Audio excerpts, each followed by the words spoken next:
gracias José Guillermo, gracias por conducir este foro que ya es un clásico de la Fundación Federalismo y Libertad y también para la Fundación Naumann. Nosotros, yo me presento Juan Manuel Agüero, coordinador de proyecto Argentina de la Fundación Friedrich Naumann. Somos contraparte de la Fundación Federalismo y Libertad hace muchos años y también desde el inicio de este foro, así que para nosotros también es muy importante ver la continuidad de este debate y la presencia de grandes profesionales en el ámbito periodístico. Este panel que vamos a comenzar ahora es el panel que vamos a clausurar esta jornada, panel sobre riesgos del periodismo en estos tiempos turbulentos, lo hemos dado en llamar a este panel. Vamos a tener la presencia de dos grandes exponentes no solo del periodismo, sino también de lo que tiene que ver con la defensa de la libertad de expresión, que es uno de los valores más importantes que promovemos en este foro. Daniel Desein y Ramón Alonso, de ellos se trata. Vamos a escuchar primeramente, si les parece bien, a Daniel Desein.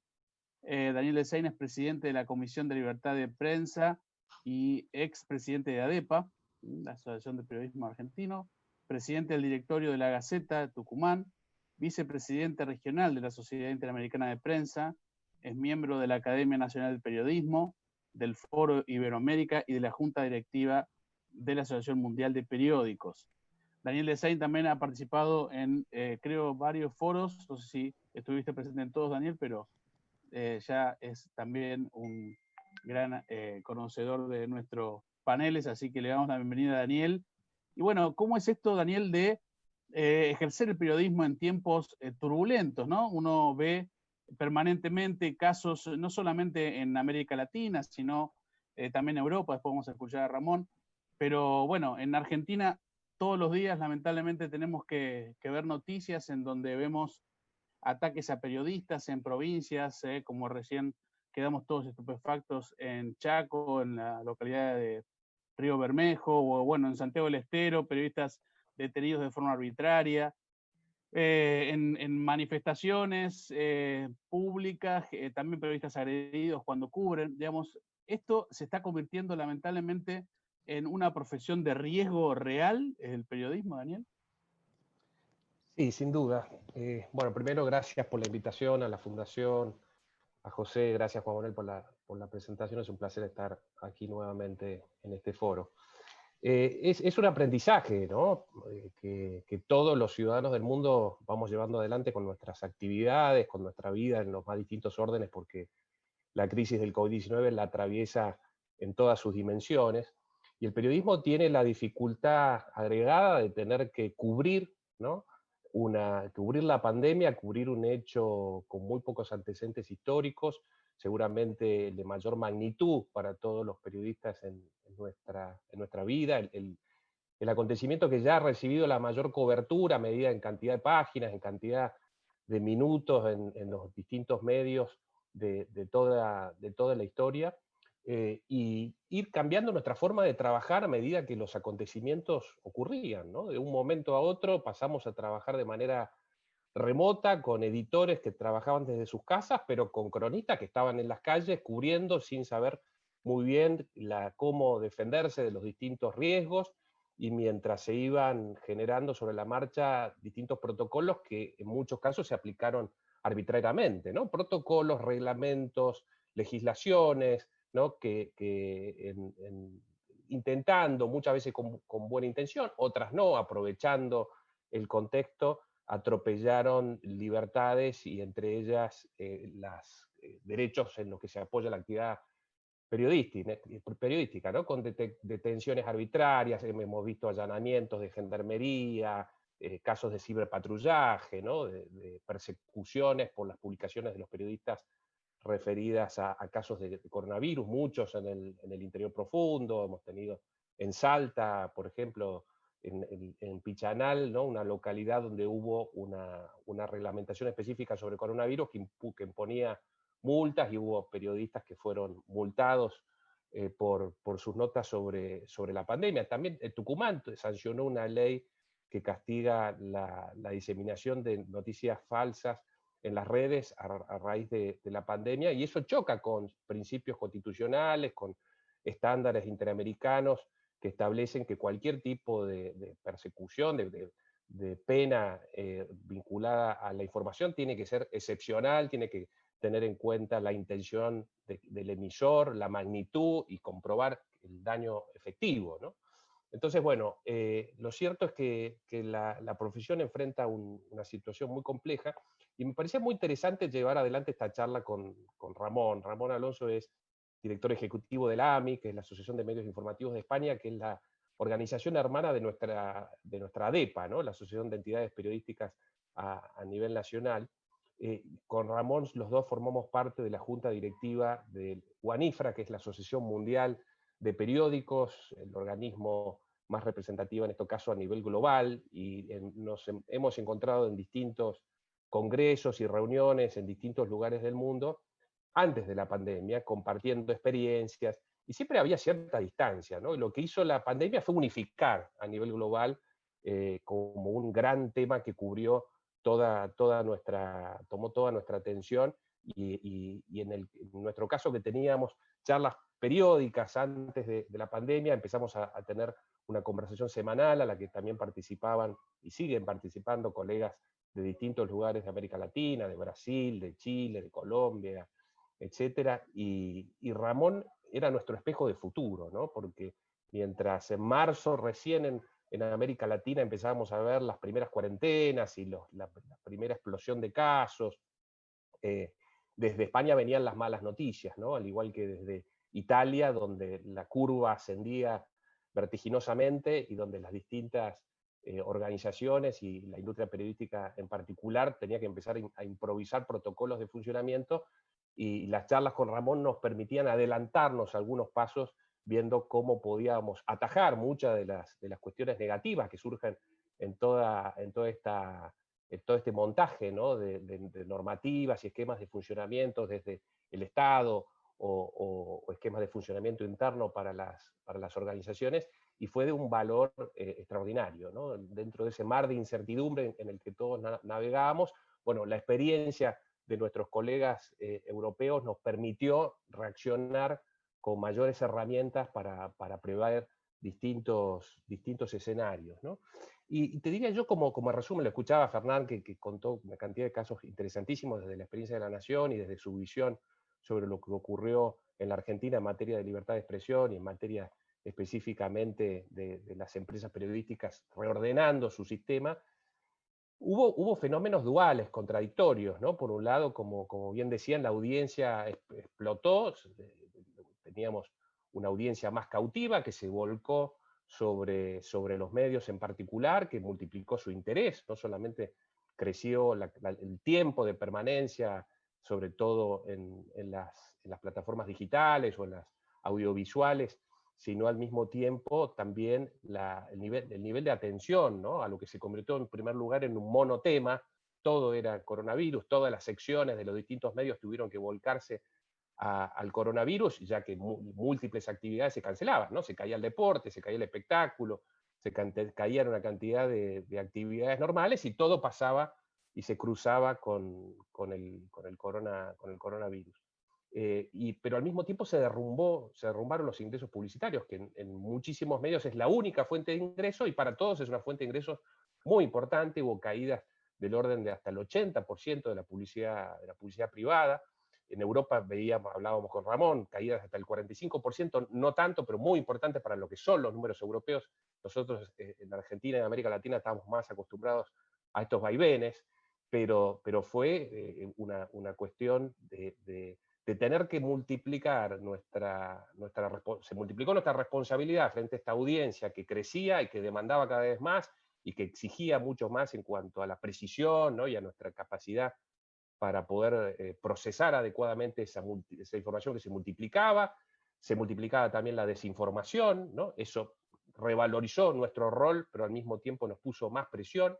Bueno, y todo eso había que tamizarlo, como bien decía Fernández, esa catarata de información falsa y verdadera. Bueno, iniciar los procesos de chequeo, de contextualización, de interpretación, buscar los especialistas, jerarquizar esa información, presentarla de una manera amigable a los distintos públicos, ¿no? Movernos en las distintas plataformas.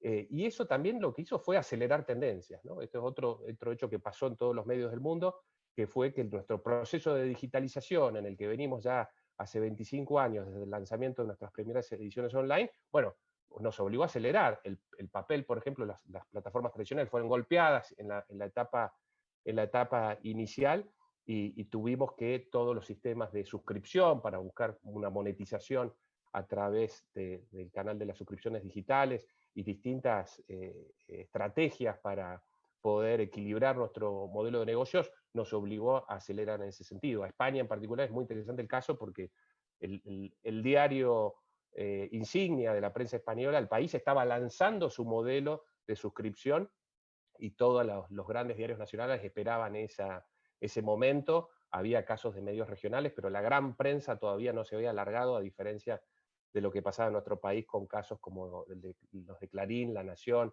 los diarios brasileños, otros casos en América Latina, incluso regionales. La Gaceta ya llevaba casi un año de haber lanzado su sistema de suscripción. Pero en estos meses vimos cómo se lanzaron muchos más. Perfil largó hace poco, Los Andes de Mendoza, pequeños diarios con sistemas de membresías o suscripciones. Pero España en este aspecto lo agarró en una etapa más tardía que a nosotros. Pero muchos otros estaban más adelantados, y eso nos permitió aprender y prepararnos un poco más en la trinchera frente al tsunami que veíamos que venía. Pero en fin, me gustaría, bueno, que tome la palabra Ramón y empezar un diálogo entre nosotros. Sí, no sé si, Juan Manuel, querés presentarlo formalmente y le damos calce a Ramón. Sí, exacto. Gracias, Daniel, por tu intervención.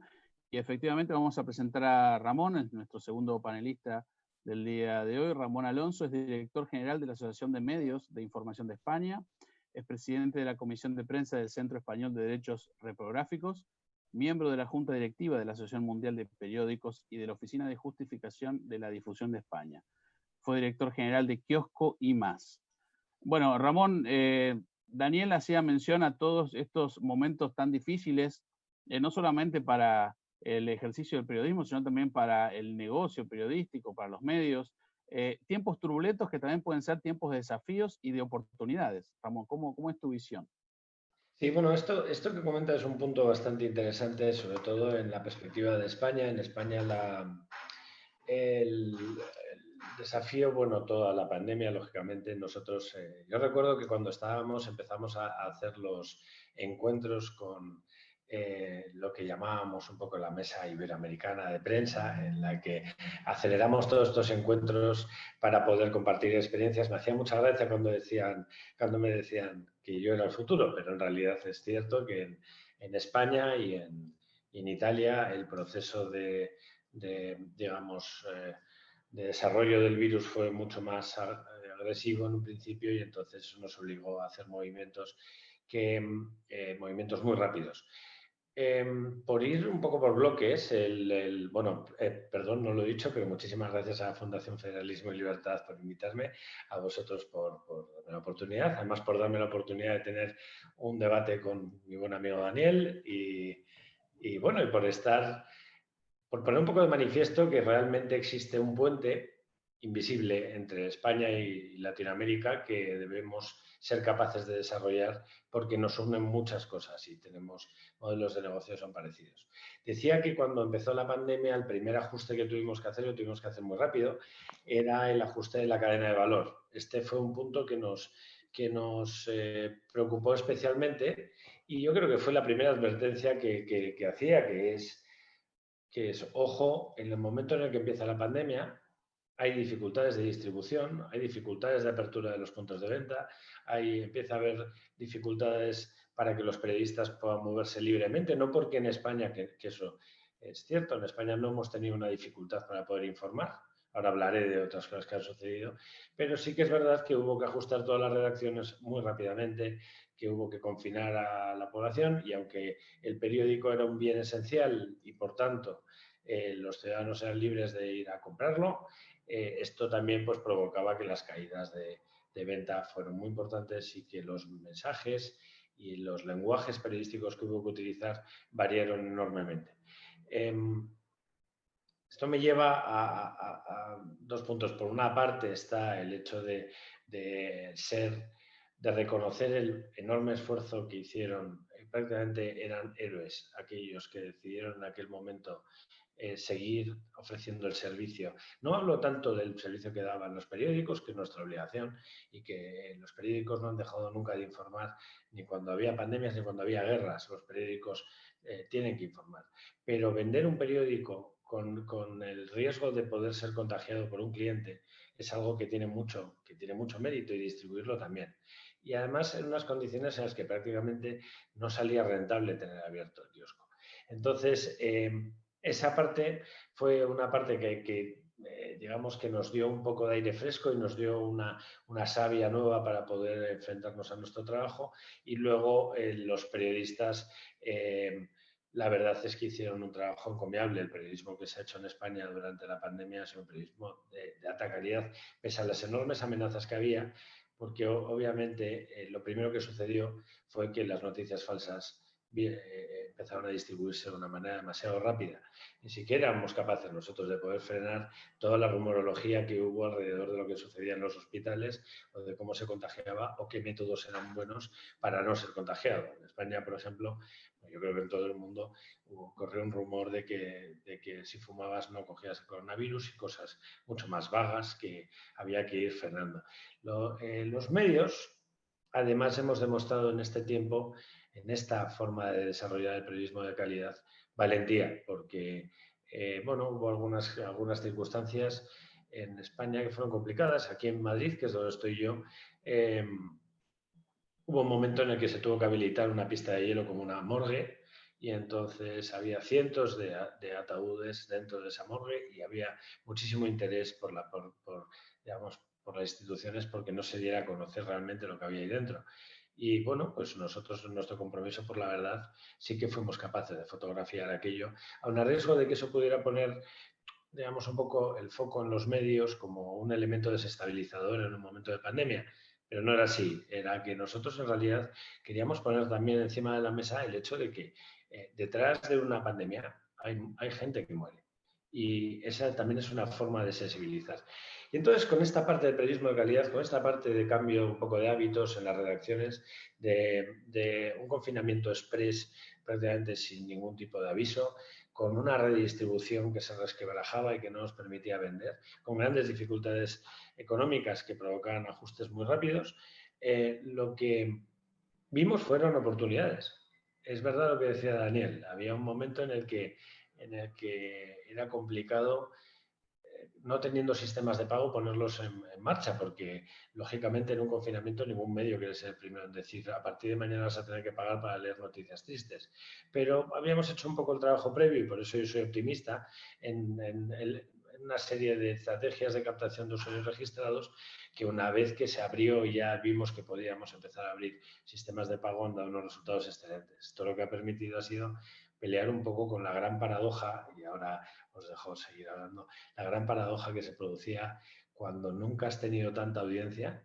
Y eso que en España nosotros, la asociación a la que represento, que representa, digamos, a todos los periódicos importantes de España, tenemos 90 periódicos y tenemos a las dos principales agencias de información, y llevábamos en nuestros cálculos más orientados a personas diferentes que leen periódico digital 7 años creciendo, no tanto con esas grandes cifras digitales, sino con estudios demográficos más amplios, pero esto fue un momento en el que las audiencias crecieron exponencialmente.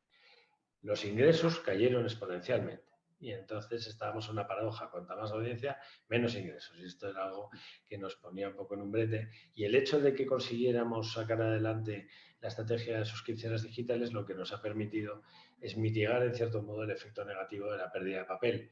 Entonces, soy optimista, lo era mucho más en el mes de julio, porque en el mes de julio en España empezábamos a ver la luz.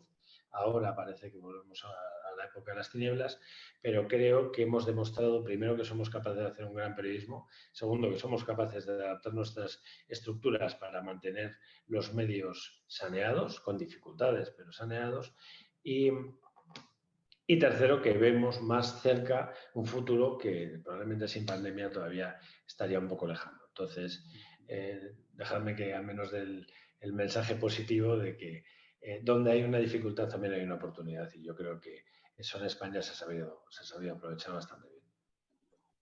Es cierto, Ramón, lo que tú dices, y bueno, en cierta manera toda la humanidad tuvo que, ¿no?, sobrellevar este gran desafío de la pandemia, cómo poder sobrevivir. Bueno, la verdad que la economía en el mundo ha sufrido este declive, con lo cual, lógicamente, estamos todos en un proceso de reinvención.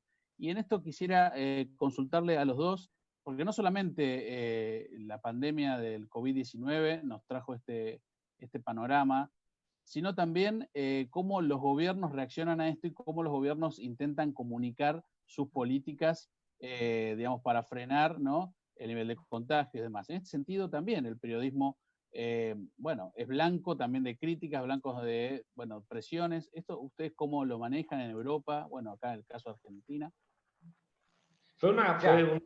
Sí, perdona, Daniel, si quieres. No, dale vos, Ramón. Que fue una situación extraña. Voy a contar un poco el caso de España. En España lo que el gobierno decidió fue informar de una manera permanente. Todos los días había una rueda de prensa en la que casi de una manera estadística lo que hacían todos los días era ofrecer datos de contagiados y de muertos. Era un vaivén de consejos de ministros en los que se aprobaban diferentes medidas. Digamos que con una especie de afán de liderar esa opinión pública de una manera muy, muy intensa. En mi opinión, y sin juzgar otras cosas, yo puedo hablar de lo que ha sucedido en España y en Europa respecto a los medios de información. Es verdad que bueno, teníamos una interlocución directa con el gobierno, pero también es cierto que de las buenas palabras nunca se pasó. En realidad en España, más allá de algunas medidas generales, no hemos notado que haya habido ninguna medida que sea estrictamente destinada a los medios de información, y esto pues nos dejó un poco desamparados y seguimos todavía buscando un poco ese amparo, porque en Europa, y esta es una ventaja que tiene España respecto a Argentina, que es que nosotros tenemos la Unión Europea por encima, y entonces en Europa ahí hay dos efectos. Uno, que se ha podido obtener un fondo bastante importante para intentar reestructurar la economía una vez pase todo esto, que están ahora en la fase de adjudicación, digamos, de los fondos, pero parece que para España va a ser bastante generoso. Y luego que las líneas generales políticas muchas veces se desarrollan desde allí. Y la semana pasada fue especialmente importante porque el día 17 el Parlamento Europeo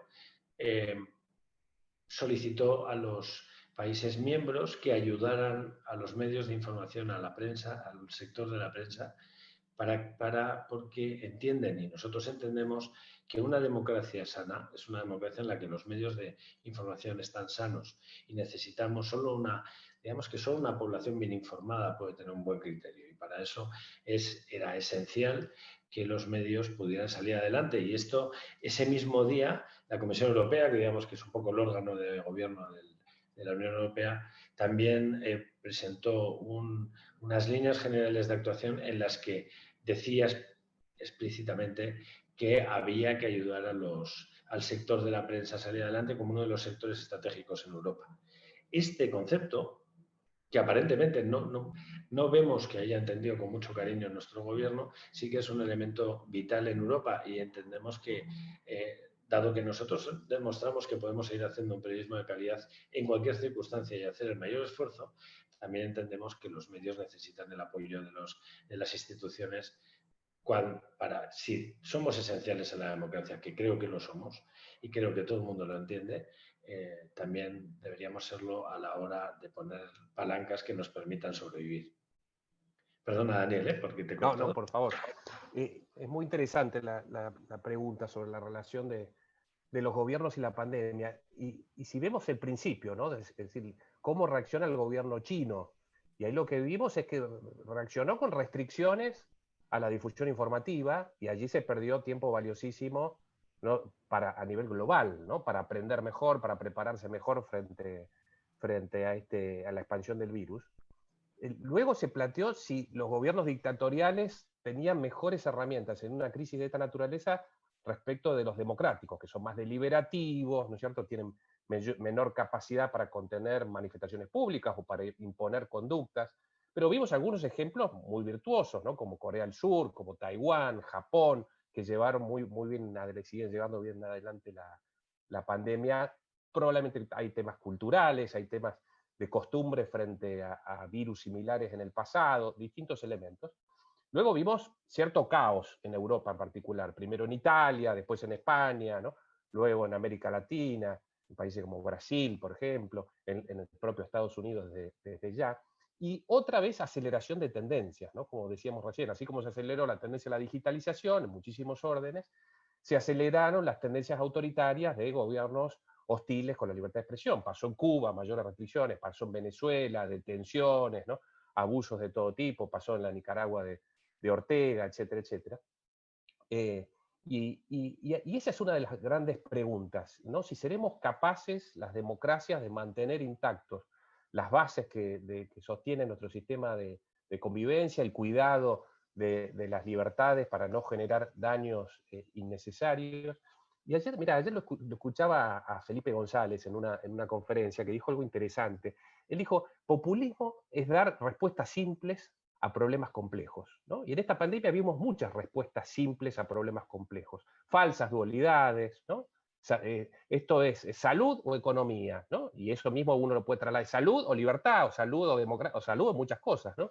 Y lo cierto es que esto tiene muchos matices y la democracia necesita ese diálogo, necesita de ese cuestionamiento, ¿no? Necesita de ese procesamiento de consensos, y allí los medios cumplen una función esencial, y es la gran piedra de toque, ¿no? Es el gran ejemplo que enciende las alertas frente a los atropellos de las libertades en general, ¿no? Cuando los gobiernos avanzan de manera hostil frente a los medios, ¿no? Lo que está en juego, lo que está en riesgo, en definitiva, es el sistema republicano, son nuestro esquema de derechos fundamentales, y eso lo hemos visto desde distintos sectores, ¿no? Con distintos avances en un sentido y en otro, ¿no? Entonces, y la prensa siempre ofrece ese espacio para el diálogo democrático, ¿no? Si no existe en los medios de comunicación esa intermediación imprescindible, esa premisa básica de toda democracia, que es una ciudadanía adecuadamente informada, que debate las distintas medidas, las distintas alternativas para elegir un destino común, es lo que empieza a difuminarse.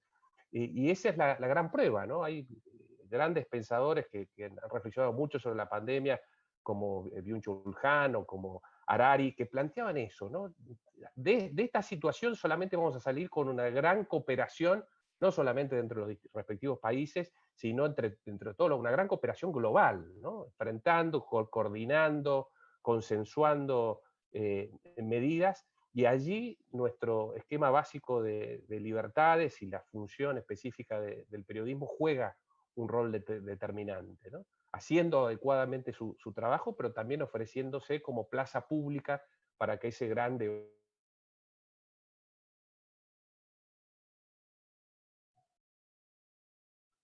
Bueno, me parece que se nos congeló Daniel. ¿Hemos perdido a Daniel? Sí. Bueno, bueno, yo si me dejas por terminar un poco Ramón, sí, vamos. Que estaba utilizando, y creo que va un poco en la línea de lo que también estaba diciendo Daniel. Hay un elemento que es clave en el desarrollo de las democracias, desde mi punto de vista, y de todo el Estado liberal que nosotros conocemos, y que proviene probablemente pues, de Rousseau y del gran acuerdo, ¿no? que había, que está muy asociado a lo que decía Daniel, que había en la manera en que el pueblo cede el poder a sus instituciones y a sus representantes. Y esto, cuando llega una situación como esta de pandemia, aquí pueden suceder cosas que pueden ser peligrosas, porque la primera medida que parece muy evidente y que parece que en todos los países se lleva a cabo es un poco la de como hacen falta medidas excepcionales, también hace falta una forma de gestión de la justicia que sea excepcional. Esto, pues para controlar el confinamiento, pero también se utiliza para el desarrollo normativo de una manera muy rápida, sin ningún tipo de necesidad de aprobación en Cortes Generales o en otros ámbitos. Y este punto, al final, lo que te puede llevarte es a provocar que haya una sensación de incertidumbre por una falta de una justicia clara.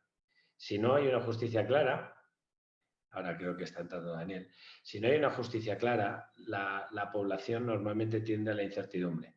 Si no hay una información clara, si los medios no tienen la libertad suficiente para poder informar y los medios y los ciudadanos no están bien informados y tampoco saben a qué atenerse porque la utilización de la justicia está siendo arbitraria, y no me estoy refiriendo a ningún país en general, pero bueno, es algo que subyace detrás del populismo, entonces esto puede llevar a la ciudadanía a aceptar, a resignarse, y entonces podríamos acabar en lo que los griegos llamaban monarquía, que es al final el poder de uno solo, ¿no? Que sea unívoco el poder. Y ese es un riesgo al que hay que enfrentar ahora en este momento, porque corremos el riesgo de que toda la opinión pública, de que todo el sistema judicial, de que todos los poderes que están alrededor de un Estado se concentren, y en ese momento, pues por eso es tan importante la pluralidad de los medios. Y por eso es tan importante que el mensaje institucional sea recogido, pero no sea un mensaje unívoco. Los medios tienen que hacer su trabajo, aunque cueste decir las cosas. Absolutamente, Ramón. Hemos recuperado a Daniel. Ya estoy. Bueno, si querés terminar tu exposición, te agradecemos, así pasamos después a otra ronda. Y vamos ahí estaba terminando, así que me agarraron justo sobre el final. Así, sigamos con lo siguiente. Bueno, la verdad es que muchos conceptos nos están dejando realmente muy interesantes, sobre todo con los desafíos a las democracias, los sistemas liberales en todo el mundo, no solamente por el avance de liderazgos contrarios, ¿no?, a los valores de la libertad de expresión, los valores del disenso democrático.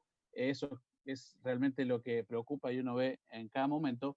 Pero quisiera, digamos, comentarles lo siguiente, ¿no? Ustedes han mencionado la importancia de una sociedad bien informada, que una sociedad tenga la posibilidad de saber lo que pasa de forma transparente, que interpele al poder político.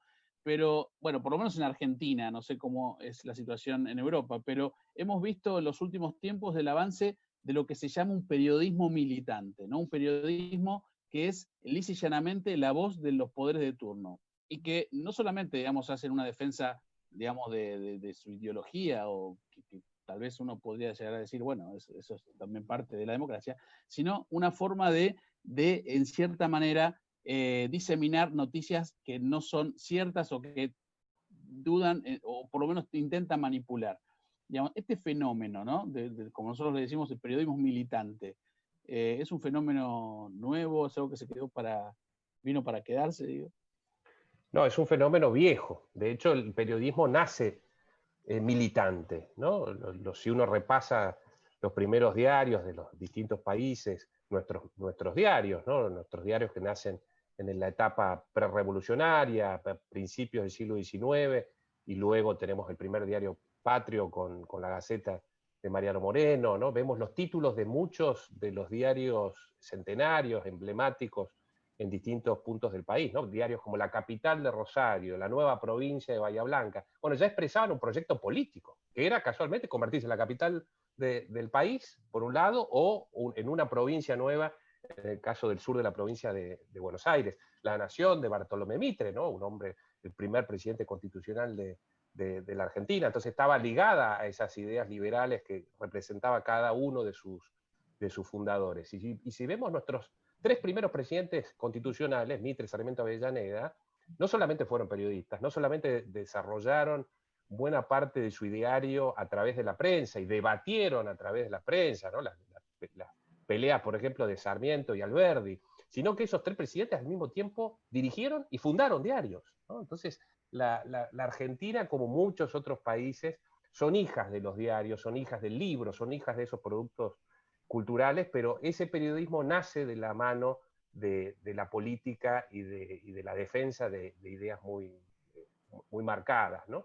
Luego sufre una evolución, y eso tiene que ver con los cambios dentro de la estructura económica, en los Estados Unidos, con Teddy Roosevelt, que embiste contra los monopolios de los distintos sectores económicos a principios ya del siglo XX, y esa ruptura de esos monopolios, de esos espacios concentrados en los distintos órdenes, da lugar a la publicidad, da lugar a la competencia en primer lugar, y luego a la necesidad de publicitar productos, y eso le da combustible al periodismo para poder salir de esa férula ideológica que tenían hasta ese momento y empezar a generar un oficio que se deba a su público, que empieza a tener una óptica más independiente, una vocación por la búsqueda de la verdad, una cierta distanciamiento de ciertos prejuicios, independientemente de que muchos de esos medios, la inmensa mayoría, sigue ligada a ciertas ideas, ¿no? Pero esas ideas no contaminan el método periodístico. El periodismo militante se caracteriza por subordinar la información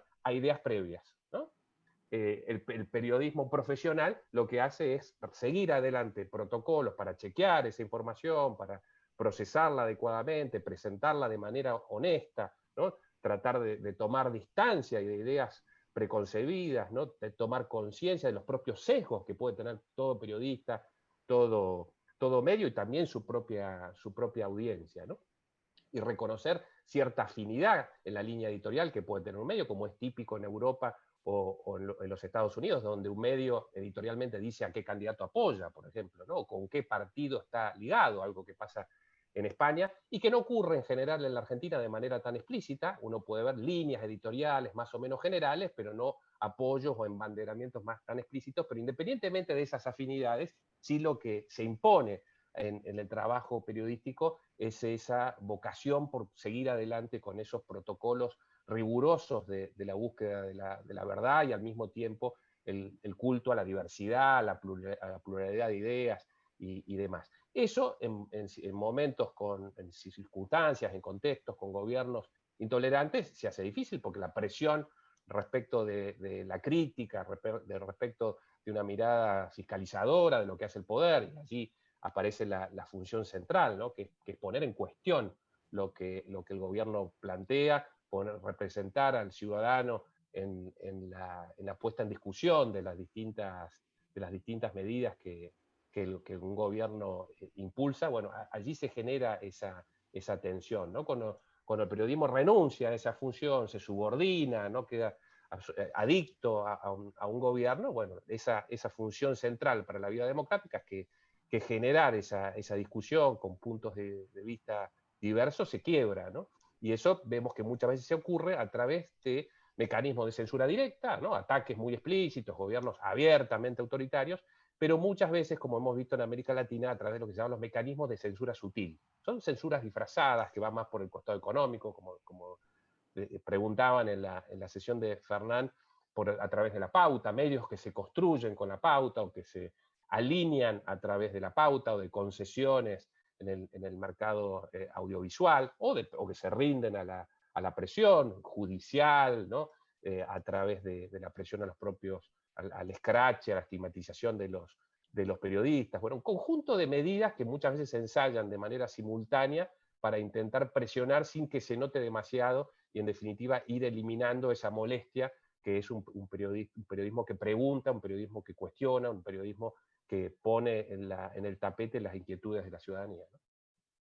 Sin duda. No, hay un elemento que es que estoy muy de acuerdo con Daniel. En todo lo que dice, hay un elemento que yo resaltaría. Lógicamente en España es verdad que tenemos periódicos que tienen líneas editoriales que están más unidas al centro-izquierda, centro-derecha, derecha-izquierda.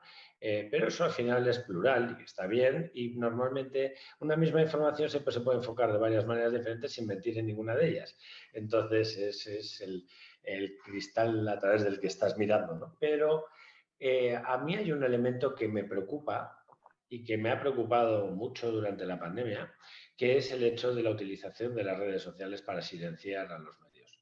Es decir, no es tanto que los poderes públicos lo hayan intentado, sino que a veces digamos que ciertos movimientos, algunas veces alentados por partidos políticos, otros no, pero lo que hacen es eliminar al periodista, al profesional o al medio que publica una noticia que no interesa. Desacreditarle absolutamente y tratar de hacerlo de una manera rapidísima. Había verdaderas guerrillas de personas que lo que intentaban hacer era defender la gestión. En nuestro caso, pues tenemos en el gobierno, pues hay un partido que es populista y siempre han estado muy activos en redes sociales y muchas veces esto es una especie como de espiral del silencio que se aplica a los propios profesionales de la información, que es, si dices algo, entonces automáticamente te desacredito en redes. Por eso las redes sociales, que son muy útiles, también son peligrosas en ese sentido. Y además siempre, quiero decir, es más fácil estar muy activo cuando estás destruyendo que estar muy activo cuando estás construyendo. Entonces, en ese sentido, la guerra de guerrillas que estamos viviendo y todavía la vivimos es muy, muy intensa. Es cierto, ¿no? También, como ustedes bien mencionan, las redes sociales, todo lo que tiene que ver con la digitalización de la información, la inmediatez, ¿no?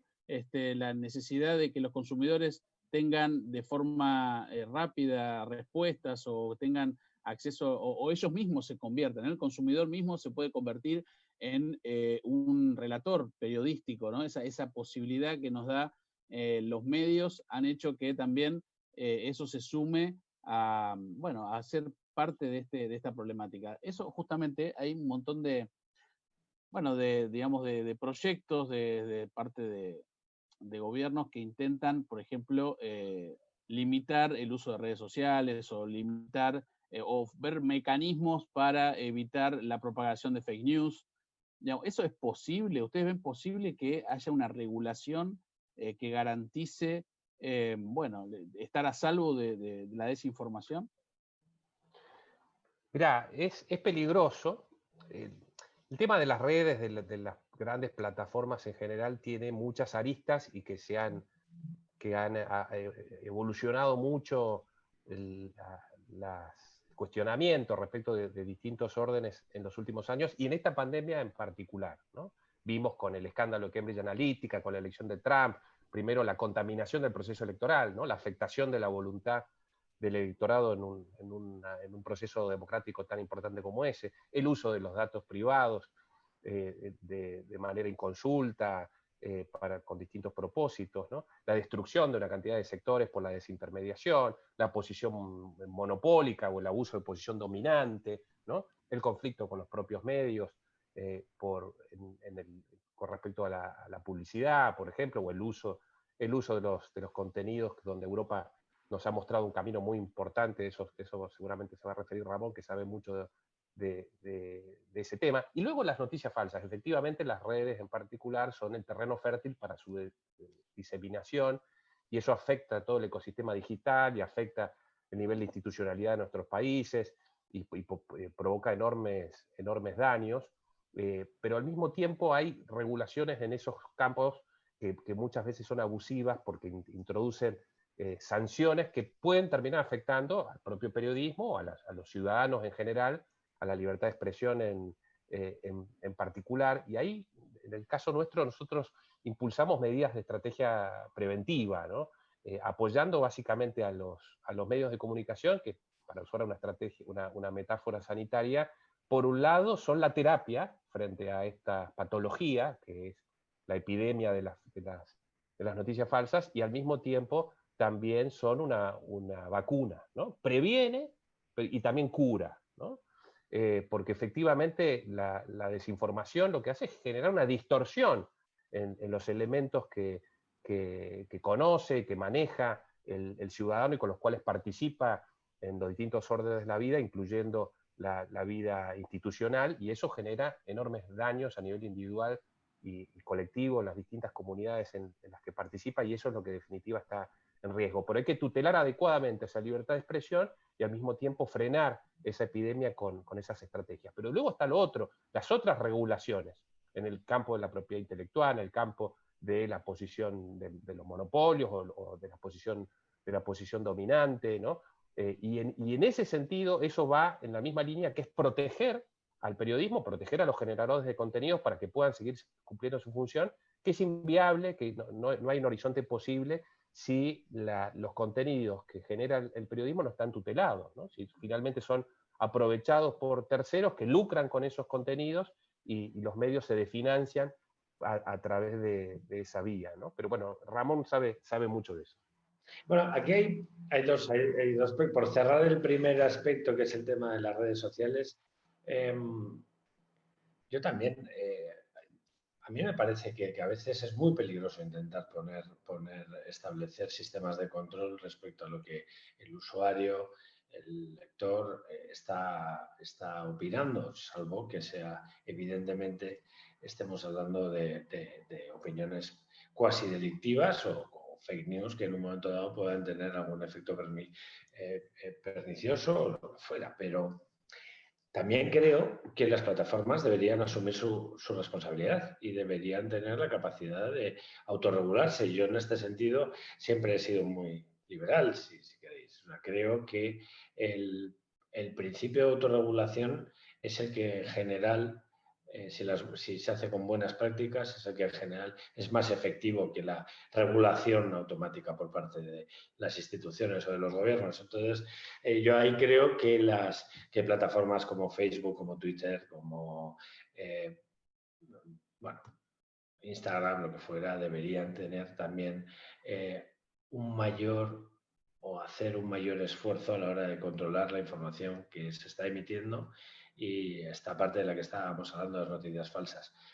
Ya lo habíamos visto, pasó en las elecciones americanas, se intensificó profundamente durante los primeros meses de la pandemia, y yo creo que hay un momento ya, hemos llegado al punto en el que cuando alguien recibe un WhatsApp, lo primero que pregunta es si será o no noticia falsa, muchas veces proveniendo de fuentes que son fidedignas y que son unas fuentes sólidas, porque se ha instalado dentro de la propia sociedad el hecho, una especie de mantra de nos engañan, todo es falso. Esto de lo que hablábamos antes, de lo que transmitía, ¿no? Cuando no sabes, cuando vives en la incertidumbre, entonces empiezas a dudar de todo. Y cuando dudas de todo, entonces la economía se para, todo se para, porque la gente en realidad lo que tiene es miedo, ¿no? Este es un punto que es... Y el otro punto, que a Daniel le gusta mucho que hablemos de él, es el punto de los contenidos, que está muy asociado también con la crisis de la pandemia, pero también con lo que es el periodismo. El periodismo de calidad solo se puede producir si se invierte en periodismo de calidad. Es caro hacer periodismo de calidad. No solo hace falta que un periodista, que exista una noticia, que un periodista lo cubra, que vaya un fotógrafo, hace falta que esté bien editada, que tenga puntos de control, que haya un proceso de calidad que haga que esa noticia se publique o no se publique porque hay dudas, que eso a su vez se imprima o vaya a una... Es decir, hay una gran inversión en el periodismo de calidad. Si tenemos plataformas como Google, por poner un ejemplo, que utilizan esos contenidos para enriquecer su oferta en el buscador, y para que cuando tú haces una búsqueda en Google veas también, digamos, las principales noticias o las cosas o informaciones que están obtenidas de los medios de calidad. Lo que nosotros decimos es, bueno, dado que el 95% de las búsquedas que se producen en Internet se producen a través de Google, Google utiliza nuestros contenidos y hace una explotación comercial de su plataforma a través de anuncios, lo único que decimos es, dado que nosotros formamos parte del producto, lo mínimo es que formamos parte también del reparto de esos beneficios. Por una razón obvia, porque ese contenido tiene un gran valor, ese valor es de su propietario, que somos nosotros los medios, y lo está utilizando un tercero para enriquecerse. Por tanto, me parece que es muy evidente poder demostrar que la propiedad intelectual en este caso tiene un valor.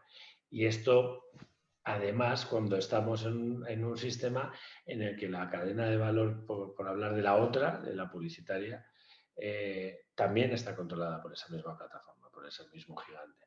Entonces, quiero decir que nosotros estamos intentando hacer el mejor periodismo que podemos, estamos haciendo el mayor esfuerzo que podemos y tenemos las mayores dificultades, más dificultades que nunca, para poder tener un contacto directo con nuestro anunciante, para tener una relación privilegiada con él, puesto que incluso la información que está asociada a la relación con el anunciante, esa propia información, la obtiene la plataforma que te está dando la herramienta. Es decir, son dos aspectos diferentes. Una es la posición de dominio de la que estaba hablando Daniel y otra es la importancia de que nosotros como medios y como periodistas reivindiquemos el valor de nuestra información y un pago justo por esa información. Esto ya es una ola imparable, es algo que está sucediendo en Europa en varios países. Sabéis que en Francia las autoridades de la competencia están muy encima de este tema, está pasando en Australia, está pasando en Estados Unidos, ha empezado a pasar en Brasil. Va con mucha seguridad, va a empezar a ser un debate abierto muy intenso en varios países de Latinoamérica y por supuesto es un tema absolutamente candente en España y que ha reconocido la Unión Europea. La Unión Europea dice que es que las plataformas, y refiriéndose específicamente a Google, pero también a Facebook, tienen que pagar por la información que obtengan para mejorar su producto si no tienen el acuerdo con los editores. Entonces, este es un punto que también está asociado con el hecho de que si queremos subsistir necesitamos que haya, en este caso sí, dado que no sale de manera automática, que haya una regulación que obligue a esas plataformas a repartir parte de sus beneficios y que hagan más sostenible el periodismo de calidad. Bueno, muy interesante, Ramón, eso que nos comentas, porque creo que va a ser el gran debate que se venga, ¿no? Bueno, que ya se está dando, básicamente, en el mundo de los medios y el mundo de Internet. Bueno, quisimos hacer un diálogo para aprovechar la experiencia de ustedes. Ramón, Daniel, le agradecemos mucho la intervención. Estamos llegando al final del panel, pero tenemos a Guillermo Godoy, José Guillermo Godoy, presidente de la Fundación Federalismo y Libertad, que nos va a cerrar el panel. Un comentario, ¿no, José Guillermo? Hola Ramón y Daniel, estaba escuchando atentamente. Yo quería hacerles una última pregunta, no sé si es posible, porque le pregunté un poco a Fernán Zaguier en el panel anterior si no creía que la pauta oficial en Argentina había generado una sobreabundancia de medios. Bueno, él me contestó de que, bueno, evidentemente la nación depende poco de la pauta pública. Quería saber si eso está regulado en España por algún tipo de parámetro de nivel de audiencia, etcétera. Y preguntarle si Daniel puede contestar, si él cree que en realidad el exceso de pauta oficial generó una sobreabundancia de medios artificiales en Argentina, que ahora con el problema fiscal, eso se va a ver, el problema fiscal más el problema económico se va a ver aún más intensificado. No sé si se entendió la pregunta. Sí, perfectamente. Bueno, encantado, José Guillermo, enhorabuena por la jornada. España tiene una peculiaridad que es casi, bueno, pues si se ve desde fuera se podría entender que es un Estado federal, porque nosotros tenemos la figura de las comunidades autónomas, que las comunidades autónomas tienen un gran régimen de autogobierno y por tanto la pauta en España viene desde las comunidades autónomas y luego desde el Estado y luego también, por supuesto, de los municipios. Entonces, son diferentes las condiciones en las que se ofrece. En algunas de las comunidades autónomas en España, este es un ejemplo muy interesante que creo que habría que exportar y que me gustaría que fuera digamos, más intenso en España, se exige que los medios que vayan a tener pauta oficial tienen que estar auditados. Este es un punto muy importante porque lo que provoca es que no haya engaños o no se diga que un periódico que acaba de montarse simplemente para obtener pauta está vendiendo o tirando muchos más periódicos de los que en realidad está haciendo o tiene mucha más audiencia en Internet de la que en realidad está diciendo. A mí eso favorece, en general suele favorecer que esa inversión publicitaria que hace la institución se garantice que va a mostrarse en medios de periodismo de calidad. Y luego está el punto de la pauta nacional, que es en España la principal queja que tenemos es que los presupuestos existen, hay dinero para invertir en medios, pero no se ejecuta. Y no se ejecuta muchas veces por inacción de los diferentes ministerios. Es decir, porque no llegan a tiempo para preparar las campañas, porque no... Entonces, en estos momentos en los que es tan necesario que el reparto se produzca de una manera adecuada, y es verdad que es bastante transparente y se sabe cuánto va a prensa, cuánto va a televisión, cuánto va a radio, y es difícil que se distribuya en medios que no son medios más o menos reconocidos, pero el problema es que no llega. Entonces, sí, eso es todavía más dramático, porque una cosa es que haya medios que crecen a la sombra de la pauta y otra cosa es que la pauta no llegue, que esa es una de las peticiones que hicimos durante la pandemia. No pedimos mucho, solo pedimos que se gaste, que es importante ese dinero para los medios. Pero por terminar de responder, yo creo que lo que deberíamos intentar impulsar en todos los países es que la publicidad institucional que pagan todos los ciudadanos vaya a medios que al menos tengan auditorías correctas y al menos puedan garantizar que efectivamente van a llegar a las audiencias que están diciendo que van a llegar. Sí, muy bien. Yo estoy de acuerdo en lo que dice Ramón. A ver, la pauta no es buena o mala en sí misma, sino lo que hay que atender es su uso, ¿no? La pauta está ligada a una premisa constitucional básica que es comunicar la gestión del Estado y las cuestiones de interés público. Entonces, medidas sanitarias como las de la pandemia, ¿qué otro canal más eficaz, más adecuado pueden tener el gobierno que los medios de comunicación masiva para que efectivamente esas conductas se interioricen en la ciudadanía? Entonces, ahora, cuando esa pauta se usa como un instrumento de manera arbitraria para sostener medios, para castigar, sacando o poniendo como garrote o zanahoria, cosa que ha pasado en la Argentina y que pasa en muchos países, sobre todo en particular de América Latina. No, ahí se distorsiona, obviamente, y se generan grandes conglomerados mediáticos o la fricción con las líneas editoriales que terminan siendo adictas al gobierno de turno porque terminan viviendo de ese combustible. Y entonces ahí el remedio para eso es legislarlo, ¿no? Que haya una norma que fije cómo eso se debe distribuir en base a pautas, a premisas claras que tengan que ver con efectividad, con los niveles de audiencia, con el tipo de audiencia, con el tipo de mensaje, ¿no? Si yo tengo un problema de Zika en el norte, bueno, no voy a publicar en todo el país, lo haré ahí, o si quiero llegar a la juventud porque no están tomando las medidas de protección contra el coronavirus, usaré medios digitales que estén más ligados a ese segmento. Y luego tienen que ser transparentes. O sea, la ciudadanía tiene que poder conocer cómo se distribuye. En la Argentina hubo algunos intentos como la autorregulación que se hizo durante la gestión anterior, donde se fijaron esas líneas directrices vinculadas a audiencia, efectividad, sentido de la pauta, el tipo de mensaje, etcétera, etcétera, y un componente de asistencia a la pluralidad de voces, al federalismo, etcétera, etcétera. Y ahí es donde hay que distinguir, porque no está mal que el Estado subsidie a los medios de comunicación porque cumplen un rol central dentro de la democracia, pero esos subsidios tienen que estar distribuidos de manera absolutamente transparente y con un sentido muy claro y de ninguna manera ser usados de manera política para adoctrinar o para castigar. Y en ese sentido la Argentina tiene una tradición jurisprudencial muy importante, como fallos de la Corte en el caso Río Negro, en el caso Perfil, donde directamente lo que establecen esos fallos es que un gobierno, en este caso, en el primer caso del gobierno de Neuquén, no podía sacar la publicidad de manera abrupta porque estaba en desacuerdo con la línea editorial, ¿no? Entonces fue un claro, en el año 2007 ya, que una jurisprudencia que se receptó a nivel interamericano, ser usado como una herramienta para castigar. Entonces, esos son los datos, los indicadores en el uso de la pauta sobre los que hay que estar muy, muy encima. Y en eso Europa nos saca mucha ventaja porque hay una tradición,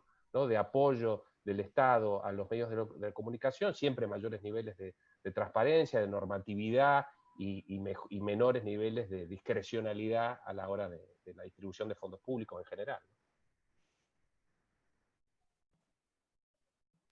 Bueno, genial. Muchas gracias, Ramón. Muchas gracias, Daniel, por participar en este foro, que bueno, en esta edición tuvimos que hacerla online, como todos los foros del mundo. Esperemos el año que viene retomarla en formato presencial. Mañana es la jornada de cierre, va a estar Adriana Amado, la investigadora, para hablar de fake news. Va a estar también Irene Benito del diario La Gaceta, que cubre la parte judicial del diario, y también va a estar el escritor Martín Caparrós. Así que bueno, esa es la jornada de mañana a partir de las 18 horas, hora argentina.